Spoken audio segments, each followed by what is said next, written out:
খেলা শুধুই খেলা নয়, মাঠের বাইরে থাকে কত কথা, কত গল্প। ভেতর বাইরের কথা, তথ্য উপাত্ত বিশ্লেষণ নিয়ে আমাদের নিয়মিত আয়োজন এখন মাঠে।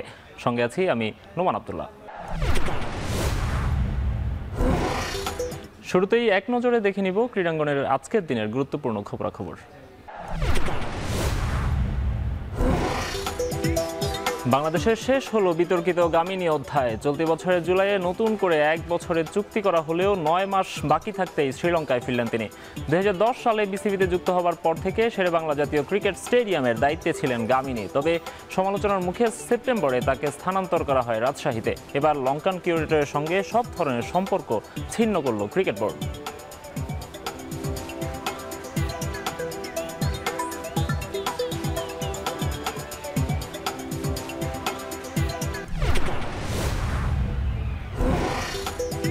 রাতে মাঠে নামছে ইউরোপের শীর্ষ সারির দলগুলো। ইপিএল-এর পৃথক ম্যাচে খেলতে নামছে লিভারপুল, ম্যানচেস্টার ইউনাইটেড, চেলসি ও আর্সেনাল। লা লিগায় মাঠে নামছে 2 মাদ্রিদ জায়ান্ট, রিয়াল মাদ্রিদ ও অ্যাথলেটিকো মাদ্রিদ। জার্মান লিগে আলাদা ম্যাচে লড়বে ডর্টমুন্ড ও বায়ার্ন মিউনিখ।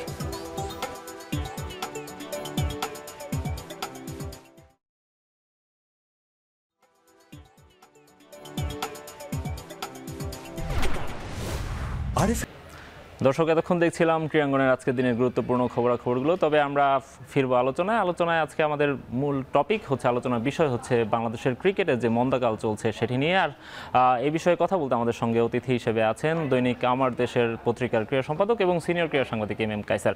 কায়সার ভাই, আপনাকে স্বাগত জানাচ্ছি আমাদের স্টুডিওতে। ধন্যবাদ নোমান। কায়সার ভাই, এরই মধ্যে আপনি জেনেছেন আমাদের টপিকটা। আমরা বাংলাদেশের ক্রিকেট নিয়ে আলোচনা করতে চাই। বাংলাদেশ ওয়েস্ট ইন্ডিজের বিপক্ষে ওয়ানডে সিরিজ খেলেছে, এরপর টি-20 সিরিজটাও শেষ হলো।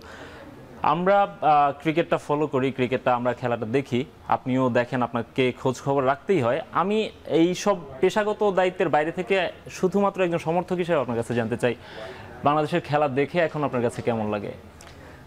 আমি সত্যিকার অর্থে বলতে আমি খুব পজিটিভ মানুষ। আমি লোকজন যেরকমভাবে আপনার বাংলাদেশ দলের এই খেলা দেখে যেরকমভাবে ডিসঅ্যাপয়েন্টেড হয়েছে বা তারা যেরকমভাবে নেগেটিভিটি এক ধরনের প্রচারণা তাদের মধ্যে বা চিন্তার মধ্যে চলে এসেছে, আমি ঠিক এত লম্বা সময় বা এত নেগেটিভিটি নিয়ে কখনো চলতে চাই না। আমি একটু পজিটিভ মানুষ, পজিটিভ দিক নিয়ে থাকতে চাই।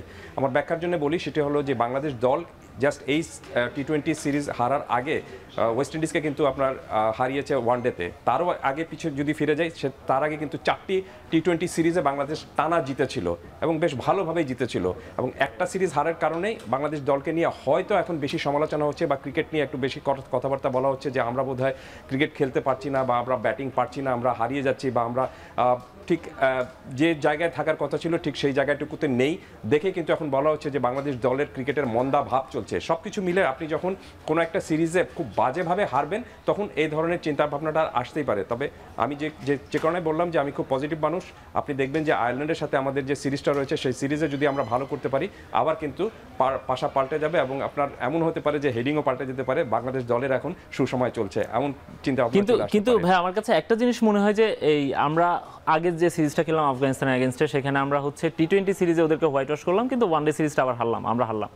আবার ওয়েস্ট ইন্ডিজের সঙ্গে যেটা হলো যে আমরা ওদের সঙ্গে ওয়ানডে সিরিজে জিতলাম কিন্তু টি-20 সিরিজে হোয়াইট ওয়াশ হলাম। মানে আমরা যেটা হচ্ছে যে কোনো ফর্মেটে আমরা খুব ভালো এটা বলার সুযোগটা আমাদের থাকছে না, যেটা এক সময় ছিল আমাদের ওয়ানডে ফর্মেটটা খুব পছন্দের ছিল। মাঝখানে টি-20 সিরিজে আপনি বলছেন যে আমরা টানা 4টা সিরিজেও জিতেছিলাম, সেখান থেকে এবার এসে হোয়াইট ওয়াশ হলাম। মানে আমাদের ক্রিকেটাররা যেই ধারাবাহিকতাটা বা একটা ফর্মেটে, মানে একটা সার্টেন ফর্মেটে তো তারা ভালো খেলবেন, সেটাতে তারা থাকতে পারছেন না। এইখানে সমস্যাটা আসলে কি হচ্ছে? মানে ফরম্যাট ওয়াইজ কেন তারা ভালো খেলতে পারছে না? দেখুন, আপনার প্রশ্নের মধ্যে কিন্তু উত্তরটা রয়েছে যে ধারাবাহিক একটা শব্দ আপনি উচ্চারণ করেছেন। এখানে আপনি একটা টিমকে তখনই বলতে পারবেন যে ইন্টারন্যাশনালি কি খুব রিকগনাইজ বা খুব ভালো দল যখন সেই দলটা ধারাবাহিকভাবে পারফরমেন্স করে। এটা কোনো প্রয়োজন নেই যে আপনি সব ম্যাচ জিতবেন, কিন্তু সেই ম্যাচ জেতার জন্য আপনার নিবেদনটা কতখানি সেটা মোস্ট ইম্পর্টেন্ট থিং। আপনি একটা ক্লোজ ম্যাচ হারলে আপনি দেখবেন যে সেখানে তেমন সমালোচনা হবে না, কিন্তু যখন আপনি একটা ম্যাচ খুবই একপেশেভাবে এবং সেটা টানা হারতে থাকবেন কোনো একটা সিরিজে, তখন এই ধরনের সমস্যাটা কিন্তু চলে আসে। বাংলাদেশ দলের প্রবলেমটা ঠিক সেই জায়গাটায় হয়েছে যে ধারাবাহিকতার অভাব খুব রয়েছে। আমরা এক সিরিজে ভালো খেলছি, পরের সিরিজে এত খারাপ খেলছি যে আগের সিরিজে ভালো খেলেছিলাম সেই ভালো জিনিসটাই কিন্তু হারিয়ে যাচ্ছে। সো একটা ভালো দল হয়ে গড়ে ওঠার জন্য প্রথম এবং আবশ্যিক যে শর্তটা হলো হলো যে আপনাকে ধারাবাহিক হতে হবে। আপনি সব সিরিজ জিতবেন, সব টুর্নামেন্ট জিতবেন, সব ম্যাচ জিতবেন, নট নেসেসারি, কিন্তু যে ম্যাচ আপনি হারবেন সেই ম্যাচেও যে আপনার একটা কম্পিটিটিভনেস রয়েছে, একটা প্রতিযোগিতা রয়েছে, ইয়েস আমিও জিততে পারতাম বা আমিও এখানে আমার দলও এখানে জিততে পারতো, এই চিন্তাটা যদি না ছড়াতে পারেন তাহলে সেই দল নিয়ে আপনি খুব বেশি দূর সামনে যে এগোতে পারবেন না। তখন একটাই সমস্যা থেকে যাবে বাংলাদেশ দলের মধ্যে যে আমরা শুধু বোধহয় অংশগ্রহণকারী দল হয়ে রয়েছি। এবং এখন যদি আপনি বাংলাদেশ দলকে নিয়ে চিন্তাটা করেন, আপনি দেখবেন যে বিভিন্ন টুর্নামেন্ট যেগুলো হয়ে থাকে বা আইসিসির যেসব বড় বিগ ইভেন্টস যেগুলো হয়ে থাকে, সেখানে কিন্তু বাংলাদেশ দলকে নিয়ে দুটো আলোচনা সবসময় চলে কিন্তু, যে কারা ফেভারিট এবং কারা আপনার ফেভারিটের কাছাকাছি রয়েছে। বাট বাংলাদেশ দলকে নিয়ে যে আলোচনাটা করা হয় যে বাংলাদেশ দল বোধহয় এই সব টুর্নামেন্টে স্রেফ এখন একটা পার্টিসিপেটরি দল হিসেবে চলে এসেছে। তো এই মর্যাদাটা যদি আপনি অর্জন করতে না পারেন, যে একটা টুর্নামেন্টে খেলতে গেলে আমি বড় দলকে হারাতে পারবো বা আপনি সেমিফাইনালে খেলতে পারবো, সেটা যদি না অর্জন করতে পারেন, তাহলে আমার কাছে মনে হচ্ছে যে বাংলাদেশ দলের সামনে বা বাংলাদেশ ক্রিকেটের সামনে দুঃসময়টা খুব দ্রুত চলে আসছে। আর আপনি যে ব্যাখ্যাটা দিলেন, আমি সেখানে জাস্ট একটা জিনিস যোগ করতে চাই, 3 ফরম্যাটের ক্রিকেট, এখানে শুধুমাত্র কোনো এক ফরম্যাটে আমি ভালো আর বাদবাকি ফরম্যাটে আমি ভালো না, এই অজুহাত দেখে আপনি ইন্টারন্যাশনাল ক্রিকেটে টিকে থাকতে পারবেন না। আপনি যেহেতু 3 ফরম্যাটে খেলছেন, আপনাকে 3 ফরম্যাটে ফরমাইডেবল হতে হবে, এবং সেটা কিভাবে হতে হবে সেটা জানার জন্য আমার মনে হয় যথেষ্ট বুদ্ধিমান লোকজন ক্রিকেট বোর্ডে রয়েছেন। রাইট, না আমরা এটা বলছিলাম, এটা অনেকটা সান্ত্বনার মতোই আর কি, যে আমরা ওয়ানডেটা ভালো খেলি বা টি20টা ভালো খেলি, এখন সেই ফরম্যাটটাতেও যদি আমরা খারাপ খেলি তখন এটা একটা দুঃখজনক ব্যাপারই হয়ে দাঁড়ায়। আমরা পুরো বাংলাদেশ দলের চিত্রটা নিয়ে কথা বলতে যাব, তার আগে কালকের ম্যাচটার একটু দেখে আসি। আমরা কালকের ম্যাচটা নিয়ে একটু কথা বলতে চাই। কালকের ম্যাচে বাংলাদেশ যেটি করেছে, যে আমরা দেখেছি বাংলাদেশ শুরুতে ব্যাট করতে নেমেছিল, সেখানে বাংলাদেশ 151 রান করতে পেরেছে। এর মধ্যে তানজিদ তামিম 89 করেছেন, সাইফ হাসান 2 অঙ্কের ঘরে পৌঁছেছেন, এছাড়া আর কোনো ব্যাটসম্যান 2 অঙ্কের ঘরে পৌঁছাতে পারেননি। অন্যদিকে আমরা যেটা দেখেছি যে ওয়েস্ট ইন্ডিজ 152 রান করেছে খুব সহজে, 16 ওভার খেলতে হয়েছে তাদেরকে, এবং 2 জন 50 করেছেন। সেই 50গুলো এসেছে 200-র বেশি স্ট্রাইক রেটে বা 200-র কাছাকাছি স্ট্রাইক রেটে। সেখানে আমরা রিশাদকে দেখতে পাচ্ছি খুবই এক্সপেন্সিভ, তাসকিনকে আমরা দেখতে পাচ্ছি খুবই এক্সপেন্সিভ। আমার প্রশ্ন হচ্ছে, যেখানে আমরা এই স্কোর কার্ডটা আমরা সবাই জানি, কিন্তু চিটাগংয়ে আমরা দেখেছি যে বাংলাদেশের জন্য অনেকটা পোয়া উইকেট বলা হতো, সেখানে বাংলাদেশের এর আগে সেখানে ট্র্যাক রেকর্ডটা অনেক ভালো ছিল।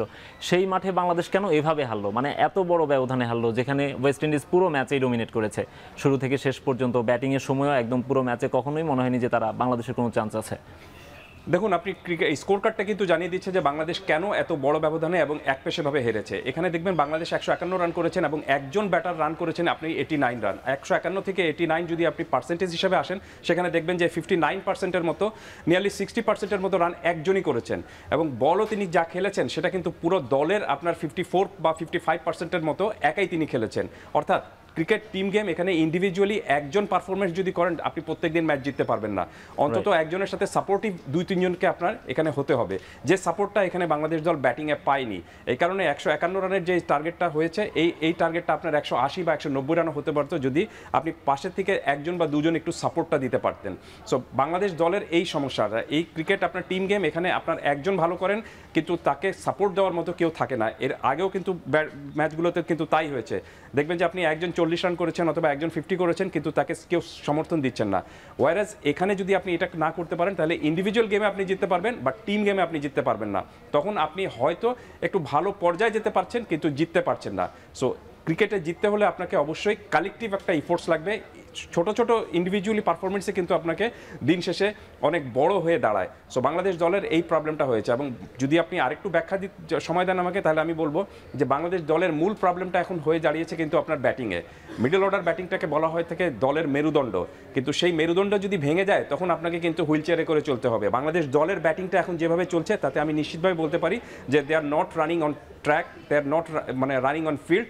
তারা এক অর্থে পুরো আপনার ব্যাটিং লাইন আপটা, মানে আপনার মিডল অর্ডার ব্যাটিং লাইন আপটা একটা হুইল চেয়ারের মতো করে হাঁটছে, এবং এই ধরনের আপনার টেন্ডেন্সি নিয়ে বা এই ধরনের দুর্বলতা নিয়ে আপনি ইন্টারন্যাশনাল ক্রিকেটে জিততে পারবেন না। আপনি মিডল অর্ডারের কথা বলছিলেন, আমাদের কাছে মিডল অর্ডার যারা ব্যাটিং করছিলেন গত কয়েক মাস ধরে অথবা এই বছর ধরে, আমাদের কাছে তাদের নিয়েও একটা পরিসংখ্যান আছে, আমরা একটু সেটিও দেখতে চাই। এই বছরে বাংলাদেশের মিডল অর্ডার ব্যাটাররা কে কেমন করেছেন। জাকের আলীর কথা আমরা বলছি, তাওহিদ হৃদয় খেলছেন মিডল অর্ডারে, শামীম পাটোয়ারিকে আমরা একটু লেট মিডলে দেখি, নুরুল হাসান সোহানও আছেন সেখানে।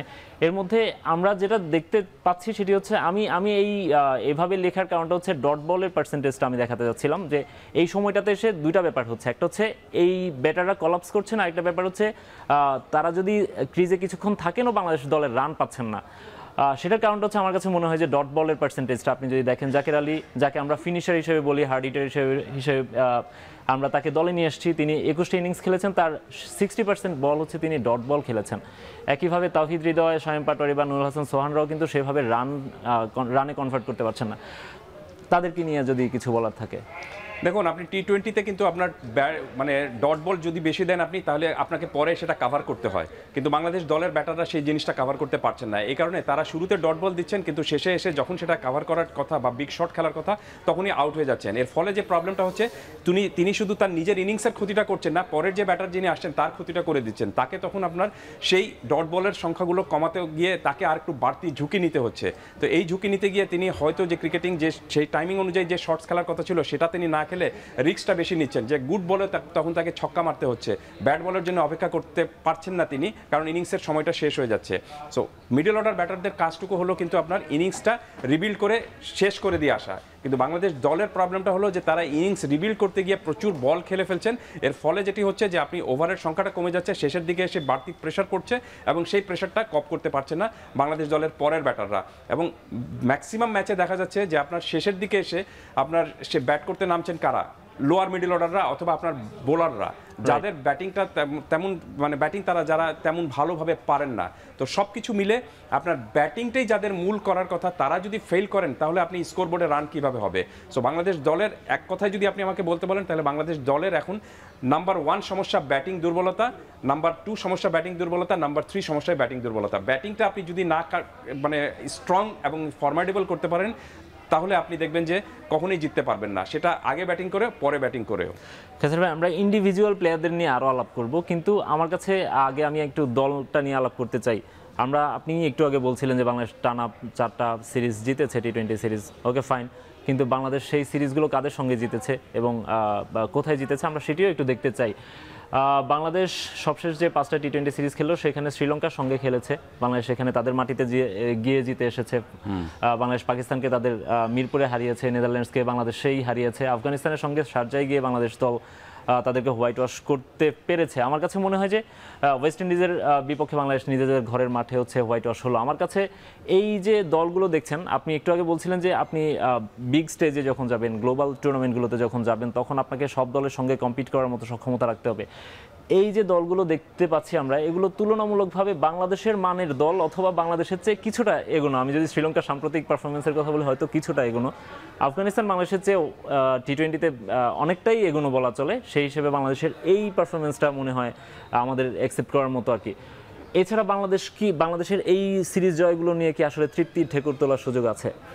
না, দেখুন, ইন্টারন্যাশনাল ক্রিকেটে তো আপনি নিজে ইচ্ছা করলে এখন আপনি অস্ট্রেলিয়ার সাথে বা ইন্ডিয়ার সাথে বা ভারতের সাথে খেলতে পারবেন না। এটা এফটিপি ফিউচার ট্যুর প্রোগ্রাম যেটা রয়েছে সেই অনুযায়ী কিন্তু আপনাকে যেতে হবে। হ্যাঁ, বাংলাদেশ দলের এরপরে কিন্তু আপনার ওয়ানডে যে টুর্নামেন্ট যেগুলো ওয়ার্ল্ড সিরিজ যেগুলো রয়েছে সেখানে আপনাকে স্ট্রং অপোনেন্টের সাথে খেলতে হবে। অস্ট্রেলিয়ার সাথে খেলতে হবে, ইংল্যান্ডের সাথে খেলতে হবে, ভারতের সাথেও খেলতে হবে, ইভেন পাকিস্তানের সাথেও খেলতে হবে। এবং সামনের যে ফিউচার ট্যুর প্রোগ্রাম যেগুলো রয়েছে সেখানে শুধুমাত্র দুর্বল দল যদি আপনি বলতে বলেন, আমি দুর্বল কোট আনকোট করছি, কারণ ইন্টারন্যাশনাল ক্রিকেটে যারাই খেলেন তারা কেউ কিন্তু আপনার সেরকমভাবে আপনি ছোট দল বা বড় দল সেই হিসাব আনাটা উচিত না। তারপর আমি বলবো যে সেখানে শুধুমাত্র জিম্বাবুয়ের সাথে আপনি 5টা যে ওয়ানডে খেলবেন, সেখানেই বাংলাদেশ দল তাদের র্যাঙ্কিংটা বাড়িয়ে নেওয়ার একটা সুযোগটা তার সামনে থাকছে। আর বাকি যে দলগুলো যারা রয়েছে তারাও কিন্তু র্যাঙ্কিংটা তাদের ঠিক রাখার জন্য এবং ইন্টারন্যাশনাল ক্রিকেটে তারা পরীক্ষিত শক্তি, তাদের বিরুদ্ধে বাংলাদেশকে খেলতে হবে। সো সেই অর্থে বাংলাদেশ দলের কিন্তু সামনের সময়টা বেশ চ্যালেঞ্জিং, কোনো সন্দেহ নেই, সামনের সময়টা বেশি চ্যালেঞ্জিং। যদি আপনি পরের যে ওয়ানডে বিশ্বকাপ রয়েছে সেই বিশ্বকাপে যদি আপনাকে ডাইরেক্ট কোয়ালিফাই করতে হয়, তাহলে আপনাকে র্যাঙ্কিংটুকু অবশ্যই উন্নতি করতে হবে। সেই চ্যালেঞ্জটুকু বাংলাদেশ দলের সামনে রয়েছে। আর ওয়ানডেতে যে বাংলাদেশ যাদেরকে হারিয়েছে, পেছনের হিসাব কিন্তু সামনে কখনো কাউন্ট আসে না। আপনার ইন্টারন্যাশনাল ক্রিকেটে আপনি পেছনে কি করলেন সেটা আপনার কখনোই কিন্তু আপনার সামনের টুর্নামেন্ট আপনাকে জেতাবে না। আপনি যে টুর্নামেন্টে খেলতে নামছেন এখন, সেই টুর্নামেন্টে আপনাকে কিন্তু জিততে হবে। এই কারণে আমি বাংলাদেশেই মনে হয় কনফিডেন্স বুস্ট আপের ব্যাপারগুলো বা এই আগে একটা সিরিজ জিতে ওই টুর্নামেন্টে গেলে মনে হয় কি ভালো কিছু হবে, এই ধরনের ব্যাপারগুলো কি শুধু বাংলাদেশের ক্ষেত্রেই ঘটে? না, আমার মনে হয় যে সেটা যদি হয়ে থাকে তাহলে সেটা কিন্তু ফলস কনফিডেন্স। কারণটা হলো যে এভরি নিউ ম্যাচ কিন্তু এভরি নিউ গেম।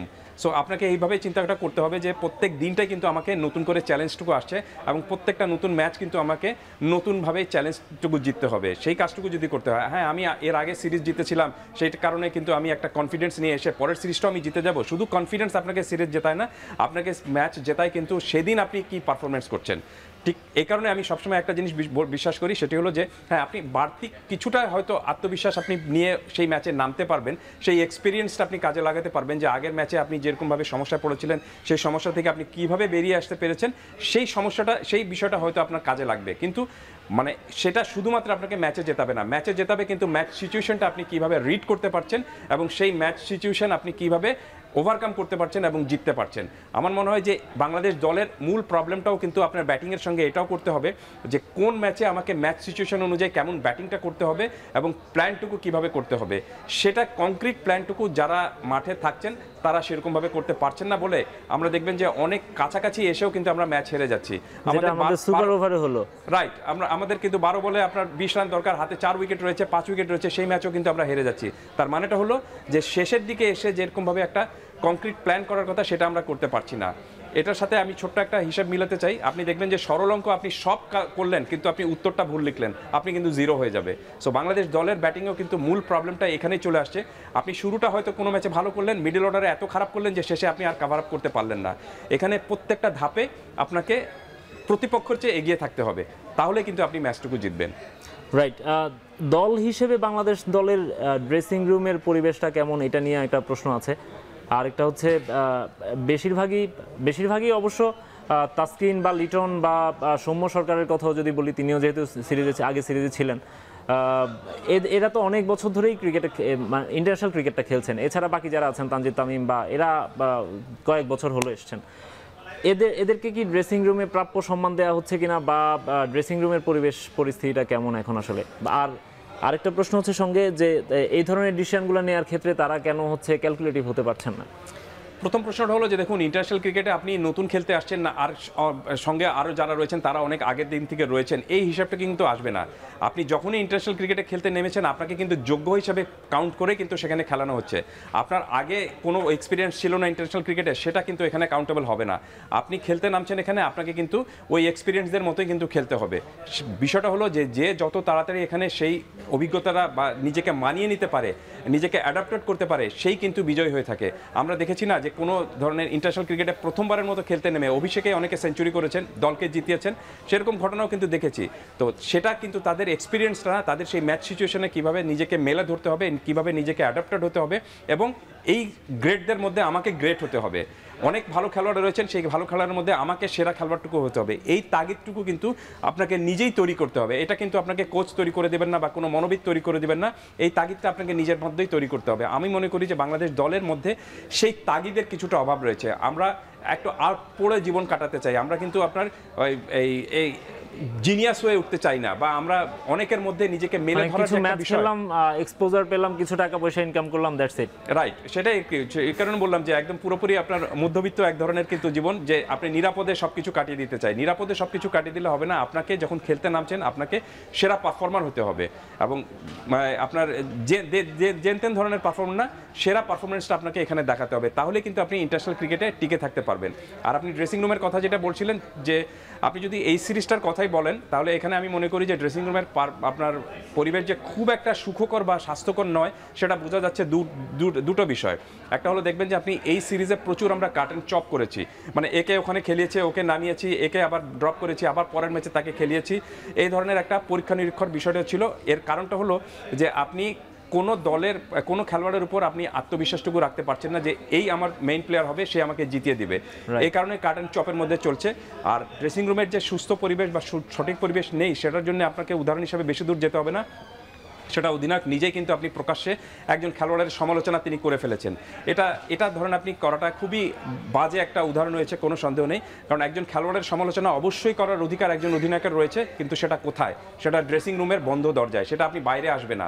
সেটা যখনই বাইরে আসবে তার মানেটা হলো যে আপনি সেখানকার পরিবেশ সঠিক না দেখে আপনি অনেক বেশি ডিসঅ্যাপয়েন্টেড হয়ে গেছেন, দেখে আপনি এখানে প্রকাশ্যে সেই হতাশাটা প্রকাশ করছেন। এটি আমি মনে করি যে ড্রেসিং রুমের পরিবেশটা আপনার মানে বাজে করার জন্য যথেষ্ট। রাইট, বাংলাদেশের দল নিয়ে আমরা আলাপ করছিলাম। আমরা একটু ইন্ডিভিজুয়াল ক্রিকেটারদের নিয়ে আলাপ করবো বলেছিলাম, বিশেষ করে বাংলাদেশের মিডল অর্ডার নিয়ে। আপনি আগেই বলেছিলেন যে বাংলাদেশের মিডল অর্ডার হচ্ছে মেরুদণ্ড, সেই মেরুদণ্ডটা হচ্ছে ভেঙে গেছে। আমরা একটু মিডল অর্ডারে যারা খেলে থাকেন তাদেরকে নিয়ে একটু আলাপ করতে চাই। প্রথমেই আমরা একটু দেখতে চাই তাওহিদ হৃদয়কে নিয়ে। তাওহিদ হৃদয় এই বছরটায় আসলে আমরা তার আগের বছরটায় আমরা দেখেছি বেশ দারুণ রান করছিলেন, ছন্দে ছিলেন। সেখান থেকে আমরা এই বছরটায় যেটি দেখছি যে এই লাস্ট 10টা ম্যাচে তিনি যেখানে খেলেছেন টি-20 ম্যাচে, সেখানে 188 রান করেছেন, সর্বোচ্চ 58 করেছেন, একটাই 50 তার। এবং সবচেয়ে হতাশাজনক বিষয় যেটি, সেটি হচ্ছে যে তার স্ট্রাইক রেট, টি-20তে তিনি 100-র নিচে স্ট্রাইক রেটে খেলছেন। তাওহিদ হৃদয়ের মনোসংযোগ নিয়েও প্রশ্ন উঠছিল, তার ব্যাটিং অ্যাবিলিটি নিয়েও প্রশ্ন উঠছিল। অ্যাট দ্য সেম টাইম তার একটা পাশে তিনি বল দেখেনি না, এরকম একটা কথাও মার্কেটে প্রচলিত আছে। তাওহিদ হৃদয়কে নিয়ে আপনার ওপিনিয়ন জানতে চাই। দেখুন, একজন মিডল অর্ডার ব্যাটারের কাজ কি? একজন মিডল অর্ডার ব্যাটারের কাজ কিন্তু বা 3 নম্বরে যিনি ব্যাট করে থাকেন, 3 বা 4 নম্বরে যিনি ব্যাট করে থাকেন, তিনি কিন্তু দলের সেরা স্তম্ভ তাকে বলা হয়ে থাকে। যে তিনি যে কোনো সমস্যা, যদি আপনি টপ অর্ডার ফেল করে, তাহলে তাকে পুরো ইনিংসটা রিবিল্ড করতে হবে এবং ম্যাচ শেষ করে দিয়ে আসতে হবে। কিন্তু দুঃখজনক বিষয় হলো সেটা তিনি করতে পারছেন না, এবং সেটা টানা 10টি ম্যাচেও তিনি করতে পারছেন না। যেরকমভাবে একটা হাফ সেঞ্চুরি বা 2টো হাফ সেঞ্চুরি তার হয়েছে, এবং দল যখনই সমস্যা পড়ে তখন এই ধরনের ব্যাটারের মূল কাজটুকু হয়ে থাকে সেই দলটাকে বিপদ থেকে উদ্ধার করে আমি ম্যাচ জিতিয়ে তারপর মাঠ ছাড়বো, কিন্তু সেটা তিনি করতে পারছেন না। এবং তার এই আউটের ধরনগুলা, ম্যাক্সিমাম ম্যাচে তার আউটের ধরনগুলা খুবই বাজে এবং কটুভাবে হয়ে যাচ্ছে। এবং আপনি দেখবেন যে ম্যাক্সিমাম আউট তিনি হয়েছেন রিভার্স সুইপ করতে গিয়ে অথবা সুইপ করতে গিয়ে, যেটা কিন্তু আপনার সবচেয়ে ঝুঁকিপূর্ণ শট হয়ে থাকে। বাট তার কিন্তু প্রতিভার কোনো সন্দেহ নেই যে তিনি খুবই প্রতিভাবান একজন ক্রিকেটার। যেটা আপনি বললেন যে প্রথম বছরটা বা প্রথম মৌসুমটা তিনি খুব চমৎকার কাটিয়েছিলেন, কিন্তু তারপরে তার একটা অফ ফর্মেট দেখা যাচ্ছে। আমি সবসময় একজন ক্রিকেট অ্যানালিস্ট হিসেবে একটা জিনিস বিশ্বাস করি, সেটি হলো যে একটা সিরিজ বা 2টো সিরিজ কোনো একজন ক্রিকেটারকে আপনাকে নিয়ে মানে তার সেরা তাকে নিয়ে মন্তব্য করার সেরা কিন্তু জায়গাটুকু নয়। ঠিক একই রকম ভাবে কোনো একটা মৌসুমও যদি কোনো কেউ ভালো করে থাকেন, তাহলে তাকে আপনি একদম গ্রেডদের পর্যায়ে তুলে নেওয়ার কোনো কিছু নেই। তাকে ধারাবাহিক হতে হবে। অন্তত 3 থেকে 4 মৌসুমে তিনি যদি ভালো পারফরমেন্স করতে পারেন, টানা 50টা ম্যাচে যদি তিনি দলে টিকে থাকতে পারেন এবং দলকে জেতাতে পারেন, তাহলে আপনি তাকে সেই জায়গাটুকুতে নিয়ে যাবেন। তো আমার কাছে মনে হচ্ছে যে এই জায়গায় বড় ধরনের ঘাটতি রয়েছে আমাদের মিডল অর্ডারে, বিশেষ করে তাওহিদ হৃদয়ের ক্ষেত্রে। প্রতিভাবান ক্রিকেটার, কোনো সন্দেহ নেই, ভালো স্কিল রয়েছে, কিন্তু প্রয়োগটা নেই। তো আপনি ব্যাংকে প্রচুর টাকা রয়েছে আপনার, কিন্তু আপনি খরচ করতে পারছেন না, আপনি জীবন সেরকমভাবে কাটাতে পারছেন না। লাভ কি? কোনো লাভ নেই। তাওহিদ হৃদয়ের কিন্তু সেই প্রবলেমটা রয়েছে। যখনই তিনি ব্যাট করতে নামেন, কোনো সন্দেহ নেই যে খুবই প্রতিভাবান ক্রিকেটার, তার সব ধরনের শর্টস খেলার অ্যাবিলিটি রয়েছে, কিন্তু প্রবলেমটা হলো ম্যাচ সিচুয়েশন অনুযায়ী বা ম্যাচ পরিস্থিতি অনুযায়ী কখন কিভাবে নিজেকে প্ল্যান করতে হবে বা লম্বা প্ল্যান কিভাবে করতে হবে, সেটা তিনি করতে পারছেন না। কাসের ভাই, তাওহিদ হৃদয়ের চেয়েও মনে হয় বেশি বিতর্কিত এই মুহূর্তে জাকের আলী অনিক। তাকে নিয়ে প্রচুর কথা হচ্ছে, প্রচুর সমালোচনা হচ্ছে। তাকে টি-20 স্পেশালিস্ট হিসেবে দলে আনা হয়েছিল, আর তার দলে আসার আগে বলা হয়েছিল যে তিনি একেবারে রেডি প্লেয়ার। সেখানে সবশেষ 10টা টি-20তে আমরা দেখতে পাচ্ছি মাত্র 141 রান এসেছে তার ব্যাট থেকে, গড়টা খুবই কম। স্ট্রাইক রেট তিনি যেই পজিশনে খেলে থাকেন সেখানকার তুলনায় আমার মনে হয় কোনো বোলারের স্ট্রাইক রেট হয়েছে অনেক বেশি, কোনো 50ও নেই তার ব্যাটে। এবং সবশেষ কয়েকটা ম্যাচে যেটা দেখা যাচ্ছে যে খুবই দৃষ্টিকটুভাবে তিনি হচ্ছে সব বল এক পাশে খেলার চেষ্টা করছেন। তাকে কি কারণে হচ্ছে রেডিমেড প্লেয়ার বলা হলো, আর কি কারণে হচ্ছে তিনি এখন পর্যন্ত খেলে যাচ্ছেন এত কলাপস করার পরও, বারবার ফেল করার পরও? প্রথম বিষয়টা হলো যে তাকে রেডিমেড খেলোয়াড় যিনি বলেছেন, এই প্রশ্নটা তাকে করলে উত্তরটা তিনি দেওয়াটা আমার মনে করি যে সবচেয়ে কার্যকর হতো তার কোচ সালাউদ্দিন। এখন আমরা যেহেতু প্রশ্নটা করতে পারছি না, এখন ক্রিকেট বোর্ড তাকে এই প্রশ্নটা করার মানে সুযোগটা যদি পেয়ে থাকে, তাহলে আমি মনে করি যে সেই অ্যাকাউন্টেবিলিটি তার কাছ থেকে চাওয়াটা উচিত। আর এই তিনি এখনো কেন খেলে যাচ্ছেন? রাইট, জাকের আলীর সবচেয়ে বড় প্রবলেমটা হলো যেটা আপনি নিজেই ডায়াগনোসিস করেছেন, যে তিনি আপনার খুবই সীমিত শটস খেলে থাকেন। ইন্টারন্যাশনাল ক্রিকেটে আপনি লিমিটেড শট নিয়ে বেশি দিন টিকে থাকতে পারবেন না। আপনি 1টা-2টো ম্যাচে হয়তো ভালো পারফরমেন্স করতে পারবেন, কিন্তু লম্বা সময় পারবেন না। কারণটা হলো যে প্রত্যেকটা ইন্টারন্যাশনাল ক্রিকেটে আপনার যারা রয়েছেন তাদের সেখানে একটা পদ থাকে কিন্তু কম্পিউটার অ্যানালিস্ট। সেই কম্পিউটার অ্যানালিস্টের মূল কাজটুকু হলো যে প্রতিপক্ষের কোন ক্রিকেটারের দুর্বলতার কোথায় এবং শক্তির দিকটা কোথায়, সেটা জাকের আলীর ক্ষেত্রে খুব সহজেই কিন্তু খুঁজে বের করে নিয়েছে যে কোনো কম্পিউটার অ্যানালিস্ট। এবং সেটা করে আপনি তাকে অফ স্টাম্পের বাইরে বল দিলে তিনি অফ স্টাম্পের বাইরে গিয়ে সেই বলটা লেগ সাইড দিয়ে খেলার চেষ্টাটুকু করছেন। সো এটা ক্রিকেটে এই ধরনের শর্টস খেলে আপনি বেশি দিন টিকে থাকতে পারবেন না। একটা ছক্কা হবে, কিন্তু ম্যাক্সিমাম বলে আপনি কিন্তু আউট হবেন, এবং জাকের আলীর ক্ষেত্রে সেই ঘটনাই ঘটেছে বা সেটাই দেখা যাচ্ছে। আপনাকে টি-20 মানেটা কি? টি-20তে বলা হয়ে থাকে যে আপনাকে 360 ডিগ্রির ক্রিকেটার হতে হবে, মানে যে কোনো জায়গা থেকে আপনাকে শর্টস খেলতে হবে, আপনাকে একটু চিকি শট খেলতে হবে, শট তৈরি করতে হবে। কিন্তু সেই জিনিসটা এই জাকের আলী যে পজিশনে ব্যাট করেন সেটা খুবই আবশ্যিক একটা শর্ত ছিল, সেটা তিনি পারছেন না। বলা হয় থাকে যে তিনি তার কাজটুকু হয়েছে ম্যাচ ফিনিশ করে আসা, কিন্তু যে কায়দায় তিনি খেলছেন এবং যেভাবে তার শর্টস লিমিটেড রয়েছে তাতে তিনি নিজেই ফিনিশ হয়ে যাচ্ছেন এবং তার সঙ্গে দলও ফিনিশ হয়ে যাচ্ছে। রাইট। আরেকটা প্রশ্ন যেটা করেছিলাম, আমরা বলছি যে ওনার কোচ যিনি মোহাম্মদ সালাউদ্দিন তাকে রেডিমেড প্লেয়ার বলেছিলেন, তিনি এখন বাংলাদেশ দলেরও সিনিয়র কোচ, তার বলেই কি উনি এখনো খেলে যাচ্ছেন? না, আমি সাধারণত এত ইন্ডিভিজুয়ালি যেতে চাই না। কারণটা হলো যে একটা টিমে কোনো একাদশ যখন আপনি গড়বেন সেখানে শুধুমাত্র একজনের যে আপনার ভূমিকা থাকে বা একজন মতামত দিলে যে সেটাই সবচেয়ে বেশি গ্রহণযোগ্য হবে তা কিন্তু না। সেখানে ক্যাপ্টেন রয়েছেন, ব্যাটিং কোচ রয়েছেন, বোলিং কোচ রয়েছেন, আপনার ফিল্ডিং কোচ রয়েছেন, হেড কোচ রয়েছেন। তো এত পাঁচজন যদি একসাথে কোনো একটা সিদ্ধান্ত না নেন তাহলে আমার মনে হয় না যে কোনো একজন ক্রিকেটার সেখানে সুযোগটা পেয়ে থাকেন। তবে হ্যাঁ, যেহেতু বারবার বলা হচ্ছে যে জাকের আলীকে কোচ মোহাম্মদ সালাউদ্দিনই এনেছিলেন এবং তার কারণেই তিনি বারবার দলে জায়গাটুকু পাচ্ছেন, তো সেই বিষয়টা বা সেই প্রশ্নটা করার সুযোগটা এখন কিন্তু বাংলাদেশ ক্রিকেট বোর্ডের কাছে চলে এসেছে। আমি জানি না যে ক্রিকেট বোর্ডের পরিচালকরা সেটা এই সিরিজে ব্যর্থতার পরে বাংলাদেশ দলের সেটা তাদের কাছ থেকে সেই ব্যর্থতার কারণটা খুঁজে যদি বের করতে চান তাহলে এই প্রশ্নটা অবশ্যই কাজী মোহাম্মদ সালাউদ্দিনকে তাদের করাটা উচিত। আরেকটা বিষয়টা হলো যে আপনি কালকের ম্যাচের কথাই যদি আপনি বলেন, সেখানে আপনার জাকের আলীর অন্তর্ভুক্তিটা আমার কাছে খুবই কিন্তু মানে অদ্ভুত একটা লেগেছে।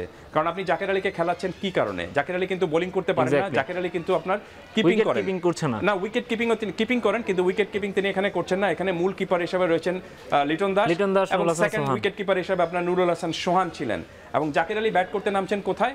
আপনি 9 নম্বরে তিনি ব্যাট করতে নেমেছেন খুব সম্ভবত, এবং রিশাদের পরে তিনি নামতেই পারেন, এটা আমি ধরে নিতে পারি যে রিশাদ আপনি পিঞ্চিটার, আপনি কম বলে বেশি রান করার সক্ষমতা তার রয়েছে, এই কারণে তাকে আগে নামালেন। কিন্তু ওয়াই নাসুমের আগে তাকে আপনি নাসুমকে আগে নামাবেন? নাসুমকে আপনি তার আগে নামিয়েছেন এবং তাকে খেলাচ্ছেন আপনি 9 নম্বরে, মানে তারপরে ব্যাটিং করতে নেমেছেন তাসকিন এবং শরীফুল। এবং তিনি খেলছেন এখানে একজন ব্যাটার হিসাবে। তাহলে একজন ব্যাটার কেন আপনার এই শেষের এই 9 নম্বরে ব্যাট করতে নামবেন? এটা আমার কাছে খুবই অদ্ভুত ঠেকেছে। আমার কাছে মনে হচ্ছে যে এই প্রশ্নটা করারও সুযোগ এখন ক্রিকেট বোর্ডের কাছে এসেছে, টিম ম্যানেজমেন্টের কাছে, যে কি কারণে, কেন, কোন কারণে এবং কোন যুক্তিতে তাকে এখানে ব্যাটার হিসেবে খেলানো হয়েছে এবং এত দেরিতে তিনি ব্যাট করতে নেমেছেন। রাইট। আমরা আরও দুজন প্লেয়ারও খেলে থাকেন মিডল অর্ডারে। আমরা শামীম পাটোয়ারিকে দেখতে চাই। শামীম পাটোয়ারি খেলেছেন বেশ কিছু ম্যাচ, এখন পর্যন্ত সবশেষ 10টা ম্যাচ তিনি খেলেছেন, সেখানে 132 রান করেছেন। গড় একেবারেই আহামরি না, তবে তার ব্যাপারেও একই জিনিস, স্ট্রাইক রেট 100-র নিচে তিনি যেই পজিশনে খেলে থাকেন, এইটা কি মেনে নেওয়ার মতো কিনা? না, কোনো মতেই না। আপনি স্ট্রাইক রেট আপনার এই যে পজিশনে তিনি খেলে থাকেন সেখানে স্ট্রাইক রেট কিন্তু আপনি 150-র উপরে হতে হবে। টি20তেই তো এই স্ট্রাইক রেট মেনে নেওয়ার মতো না, সেটা ওপেনার হলেও। রাইট, সেটাই, এই স্ট্রাইক রেট আপনার কিন্তু কোনো মতেই কিন্তু আপনার এটা মেনে নেওয়ার মতো না। আর তার চেয়ে বড় বিষয়টা হলো যে তাকে কিন্তু তিনি যে পজিশনে খেলে থাকেন সেখানে বিগ শট কিন্তু খুবই প্রয়োজন। বিগ শট খেলার যোগ্যতা তার রয়েছে। আমরা দেখেছি যে তিনি অফ সাইডও খেলতে পারেন, লেগ সাইডও খেলতে পারেন, সুইপ শটও খুব বেশি পছন্দ করেন। কিন্তু প্রবলেম একটাই, যেটা আমি বললাম, সেটা হলো যে ম্যাচ সিচুয়েশন অনুযায়ী আপনি কিন্তু এক রান নিয়েও দলকে জেতাতে পারেন, আবার কিন্তু আপনি ছক্কাও হাঁকাতে পারেন। বাট যখন যে প্রয়োজনটা হবে সেই প্রয়োজনটা আপনাকে মেটাতে হবে। আর তিনি যে জায়গায় ব্যাটিং করে থাকেন সেই জায়গায় কিন্তু আপনার শুধুমাত্র কৌশলের সঙ্গে বুদ্ধিমত্তা নিয়েও ব্যাটিংটাকে করতে হবে এবং ক্যালকুলেশনটা আপনাকে সঙ্গে সঙ্গে করতে হবে।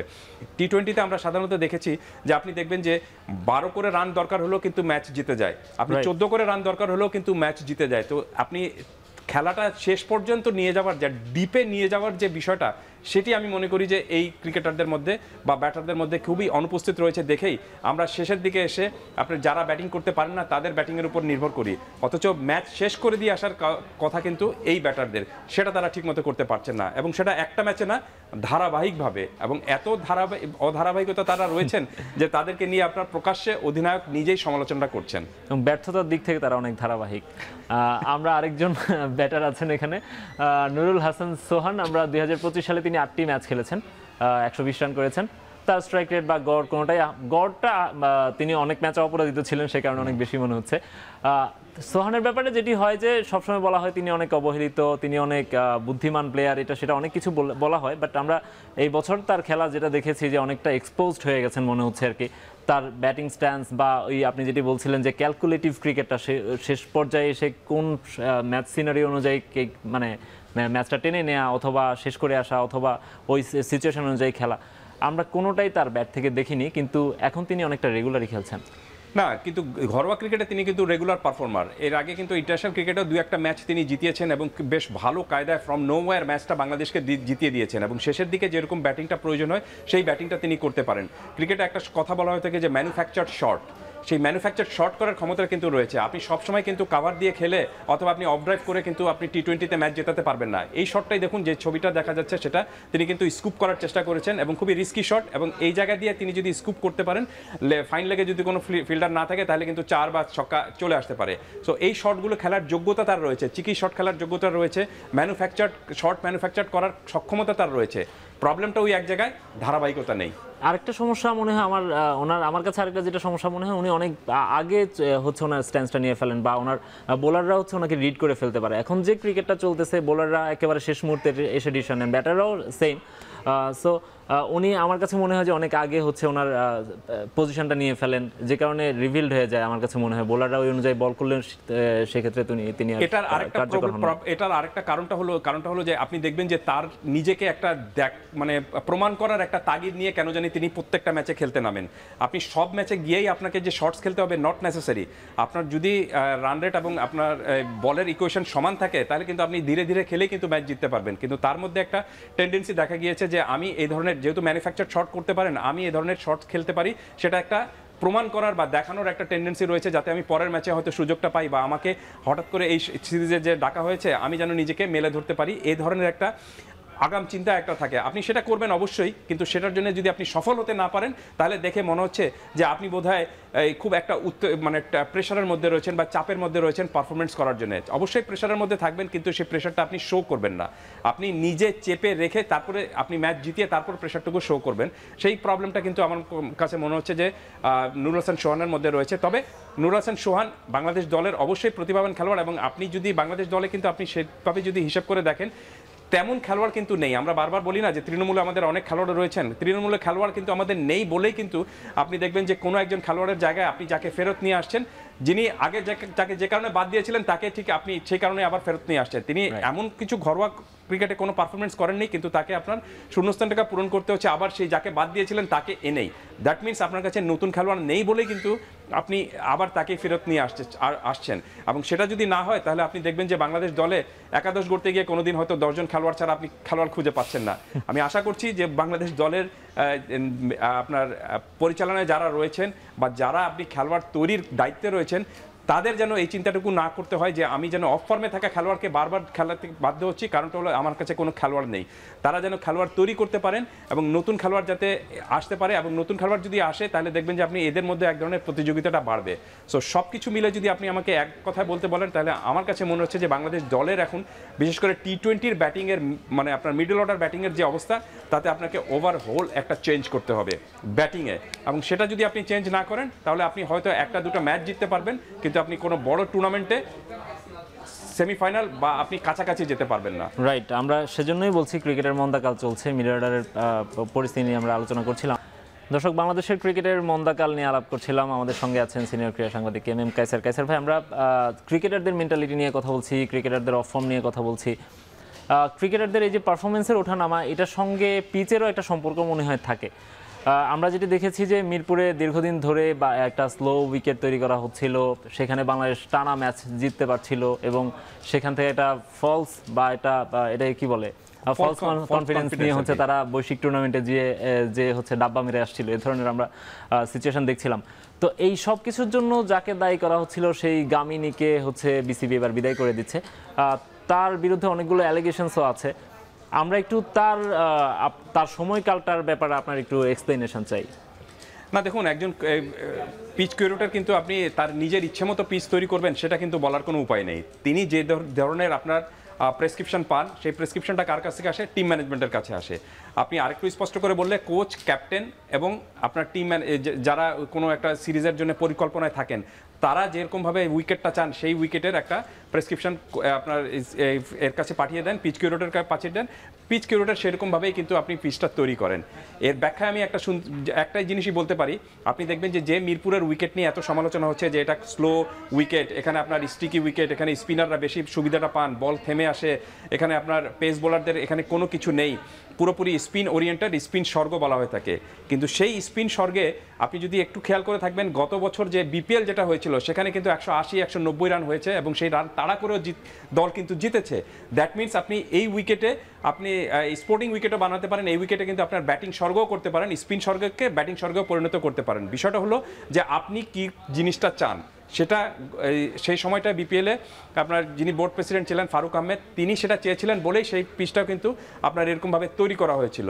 আর এবার যে ওয়েস্ট ইন্ডিজের বিরুদ্ধে যে উইকেটটা তৈরি করা হয়েছিল সেটাও আপনি বাংলাদেশের টিম ম্যানেজমেন্ট সেরকমই চেয়েছে যে আপনার একটা ওয়ানডে ম্যাচে আমরা দেখেছি যে খুব টার্নার উইকেট। না, আপনি যেটি বলছিলেন যে সেটি তো আমরা দেখেছি উইন্ডিজ সিরিজেও আপনার বাংলাদেশ 190 করেও জিতেছে, আবার পরের ম্যাচে তারা 290ও করেছে, সেটা একটা হিসেব। কিন্তু আবার আমরা দেখেছি এই গামিনীর বিরুদ্ধেই অথবা মিরপুরের উইকেট নিয়ে সাকিব আল হাসান, তামিম ইকবালদের মতো ক্রিকেটাররাও কথা বলেছেন, তারা ক্যাপ্টেন থাকা অবস্থায়ও কথা বলেছেন। তারপরও আপনি যেটি বলছেন যে টিম ম্যানেজমেন্টের চাওয়া অনুযায়ী, তাহলে তারা কথা বলার পরও কেন তখন সেটি ঠিক করা হয়নি?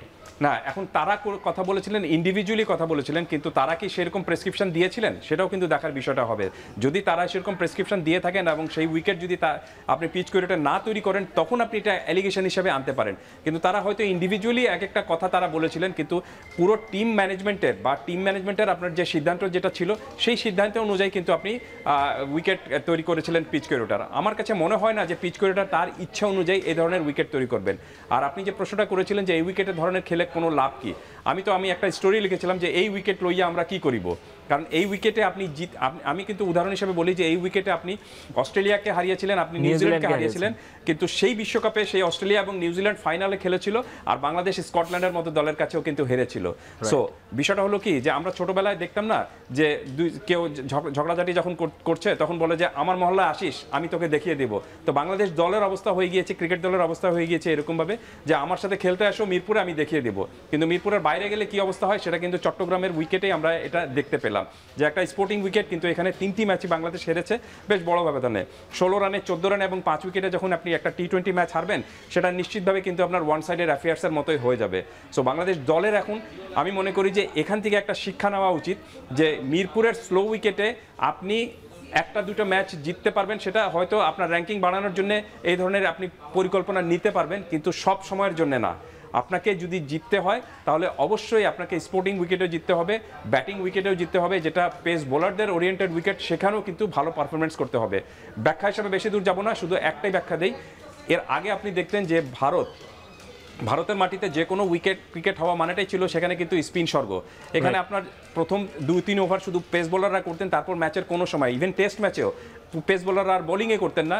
ইভেন শুধুমাত্র কপিল দেব একজন পেসার হিসাবে, কপিল দেবকে নিয়ে একজন পেসার নিয়ে তারা কিন্তু টেস্ট ক্রিকেটও খেলেছিল। তারা পুরো টেস্ট ম্যাচ কিন্তু খেলতো আপনার স্পিন দিয়ে, কিন্তু এই স্পিন দিয়ে তারা তখন কয়েকটা ম্যাচ জিতেছিল। কিন্তু তারা যখন লং টার্মে চিন্তাটা করলো যে আমি তো এই উইকেট ইংল্যান্ডে গিয়ে পাবো না, আমি তো এই উইকেট পার্থে পাবো না, মেলবোর্নে পাবো না, তখন সেখানে আমাকে জিততে হলে এখানেও কিন্তু উইকেট সেই রকমভাবে তৈরি করতে হবে। তখন তারা তাদের নিজের দেশেই কিন্তু আপনার স্পেস উইকেট তৈরি করেছে এবং বাউন্সি উইকেটে খেলে অভ্যস্ত হয়ে গিয়েছে। এবং এই কারণে আপনি দেখবেন যে ভারতে এখন কিন্তু আপনার পেস বোলাররা বিশ্বের সেরা পেস বোলারদের অন্যতম ভারতের পেস বোলাররা। বাংলাদেশেরও এখন সময় আসছে নিশ্চয়ই এই ট্রান্সফরমেশনটা আপনার প্রয়োজন। আমি মনে করি যে পৃথিবীর যে কোনো ক্ষেত্রে যে কোনো কাজে আপনি যদি ট্রান্সফরমেশনের সাথে অ্যাডপ্টেড না হতে পারেন, ইউ ক্যানট সার্ভাইভ। সো আমার কাছে মনে হচ্ছে যে বাংলাদেশ দলেরও এখন এখান থেকে শিক্ষাটা নেওয়া উচিত যে মিরপুরের উইকেটে খেলে আমি একটা ফলস কনফিডেন্স নিয়ে বিশ্বকাপের মতো আসরে গিয়ে জিততে পারবো না, কারণ সেখানে আমি এই উইকেট পাবো না। আমি এখানে হয়তো সিরিজ জিতছি, আমি র্যাঙ্কিং বাড়াচ্ছি এই উইকেটে এরকমভাবে খেলে, কিন্তু আমাকে যদি ইন্টারন্যাশনাল ক্রিকেটে টিকে থাকতে হয়, জিততে হয়, তাহলে কিন্তু তারা যে উইকেট বানায় বা যে উইকেটে খেলে সেই উইকেটের অ্যাডাপ্টেশনটা আমাকে অর্জন করতে হবে। রাইট, আপনাকে অসংখ্য ধন্যবাদ কায়সার ভাই আমাদেরকে সময় দেওয়ার জন্য। ধন্যবাদ আপনাকে। এবং এখন মাঠে আমরা একটু দেখে নিতে চাই গতকাল কি ম্যাচ ছিল বিশ্ব ক্রীড়াঙ্গনে। আমরা একটু দেখতে পাচ্ছি যে গতকাল 3টি ম্যাচ ছিল ক্রিকেটে। ভারতের বিপক্ষে 4 উইকেটে অস্ট্রেলিয়া জয় পেয়েছে, দক্ষিণ আফ্রিকাকে 9 উইকেটে হারিয়েছে পাকিস্তান। দারুণ একটি ম্যাচ আমরা দেখেছি পাকিস্তানের পক্ষ থেকে। দক্ষিণ আফ্রিকাকে টি20তে তারা বেশ বড় ব্যবধানেই হারিয়েছে। জিম্বাবুয়েকে 7 উইকেটে হারিয়েছে আফগানিস্তান। তাদের যে দুর্দান্ত ছন্দ আছে ক্রিকেটে সেটি তারা অব্যাহত রেখেছে। আমরা একটু ফুটবল দেখতে চাই আজকে রাতে কি ম্যাচগুলো আছে ফুটবলে, ইউরোপিয়ান ফুটবলে আজকে বেশ কিছু গুরুত্বপূর্ণ ম্যাচ আছে। এর মধ্যে ইপিএলে কয়েকটি বড় দল যেগুলো আছে, Arsenal, Manchester United, Tottenham, Liverpool, তারা সবাই খেলতে নামছে। এর মধ্যে টটেনহ্যাম বনাম চেলসি ম্যাচটিতে নিশ্চয়ই সবাই বাড়তি নজর রাখবেন। আমরা দেখতে পাচ্ছি যে লিগ ওয়ানে পিএসজি বনাম নিসের খেলা আছে। এছাড়াও বুন্দেসলিগা বায়ার্ন মিউনিখ বনাম লেভারকুজেনের একটি গুরুত্বপূর্ণ ম্যাচ আছে। তবে সবার নজর নিশ্চয়ই থাকবে অ্যাথলেটিকো মাদ্রিদ বনাম সেভিয়া এবং রিয়াল মাদ্রিদ বনাম ভ্যালেন্সিয়ার ম্যাচগুলোতে, কারণ লা লিগার বাংলাদেশে এমনিতে অনেক জনপ্রিয়তা আছে। আর রিয়াল মাদ্রিদ এখন পর্যন্ত লিগে তাদের শীর্ষস্থান ধরে রেখেছে। আশা করা যাচ্ছে যে আজকের ম্যাচটিতেও তারা নিশ্চয়ই তাদের শীর্ষস্থান ধরে রাখতে চাইবে। তো শেষ করছি এখন মাঠের আজকের আয়োজন। এখন টেলিভিশন ওয়েবসাইটে দেখতে ভিজিট করুন www.ekhon.tv। এছাড়া ফেসবুকে দেখতে ভিজিট করুন facebook.com/tv.ekhon এবং ইউটিউবে এখন টেলিভিশন দেখুন youtube.com/c/ekhon tv।